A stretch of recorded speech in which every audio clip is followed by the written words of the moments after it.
সিলেট জেলায় গত ২৪ ঘন্টায় ২৯৪ মিলিমিটার বৃষ্টিপাত রেকর্ড করা হয়েছে। আগামী ৪-৫ দিন দেশে হালকা ও ভারী বৃষ্টিপাতের পূর্বাভাস রয়েছে। এ অবস্থায় বন্যা পরিস্থিতির অবনতির আশঙ্কা করা হচ্ছে।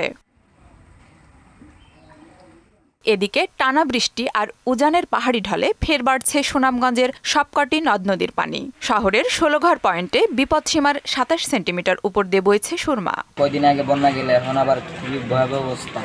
পানি যেরকম বাড়তেছে এরকম হলে আমাদের বাড়িঘরে থাকা যাইবে না। অতিবৃষ্টির কারণে যে পানিটা বাড়তেছে এটা আসলে আশঙ্কাজনক। পাহাড়ি ঢলের কারণে সুনামগঞ্জের বন্যার পানি কিছুদিন আগে একবার সুনামগঞ্জের বহু পরিবার ক্ষতিগ্রস্ত হয়ে গেছে। উজান থেকে নেমে আসা পাহাড়ি ঢলে কুড়িগ্রামের ধরলা, দুধকুমার, তিস্তা সহ সবকটি নদ-নদীর পানি বৃদ্ধি পাচ্ছে। এতে এরই মধ্যে জেলার চর ও নিম্নাঞ্চল প্লাবিত হয়েছে।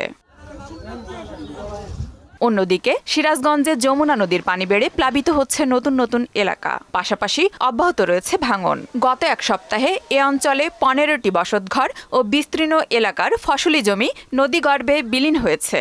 আজ থেকে ৭ দিন যাবৎ আমাদের শাহজাদপুর থানা হাটপাচিল গ্রাম ভাঙন শুরু হয়েছে। ভাঙন রোধে তাৎক্ষণিক ব্যবস্থা হিসেবে বালির বস্তা ফেলা হচ্ছে বলে জানিয়েছেন পানি উন্নয়ন বোর্ডের এই কর্মকর্তা।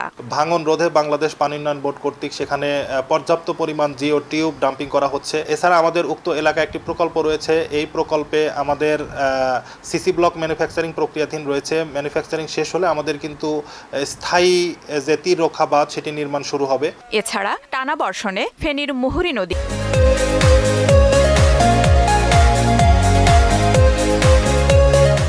৪টি স্থানে বেড়িবাঁধ ভেঙে প্লাবিত হয়েছে ৮টি গ্রাম। এতে পানিবন্দী হয়ে পড়েছেন ৪০,০০০ মানুষ। আফরিন পপি, মোহনা সংবাদ।